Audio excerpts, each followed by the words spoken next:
ছেলেকেই ভালোবাসি, তাই আমি যদি ছেলের বউটাকে একটু ভালো রাখি, ছেলের বউটাকে ঝগড়াঝাটি কম করে ছেলের বউটাকে একটু ছাড় দেই, তাহলে কে ভালো থাকবে? বেসিক্যালি ছেলে। ইয়েস, এই জিনিসটা মাদের মাথায় ঢুকাইতে হবে যে আমি আমার ছেলের বউকে আমার ছেলের হ্যাপিনেসের জন্য ছাড় দিব।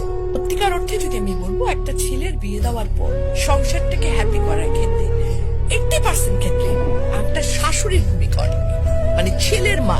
ডেফিনেটলি কোনো জায়গায় ছেলে বউ খারাপ আছে, কিন্তু exceptional cannot be an example. বেশিরভাগ শাশুড়ি কিন্তু বেশি আমার দখলদারিত্ব মনোবৃত্তিতে চলে যান।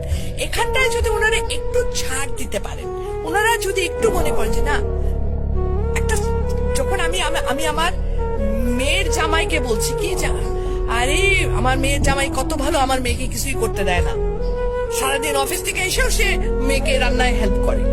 আর ছেলের ব্যাপার হলে তখন আমরা বলতাম কি ছেলের বউ আজকে সারাদিন ঘুমায় থাকে, আমার পোলা আসে রান্না করে খাওয়ায়। একই মানুষ কিন্তু আমরা দু রকমের মনোবৃত্তিতে যাচ্ছি, তাই না? এই জায়গা থেকে আমাদের মেয়েদের বেরিয়ে আসতে হবে। ছেলে আমরা মেয়ের জামাই আসলে পোলাও কোরমার অভাব রাখি না, আর যখন ছেলের বউ তার 1/4 তো আমরা দেই না, ছেলের বউকে বলি এত নেলস তো ভালো না, আমিও তো বলছিলাম আমি তো এত খাইতাম না। সিরিয়াসলি কিন্তু ইট হ্যাপেন্স। কিন্তু মেয়ের জামার জন্য পোলাও কোরমা করতে যদি টাকা না থাকে, আমি ঋণ করে নিয়ে এসো খাওয়াবো। রিজনটা কি?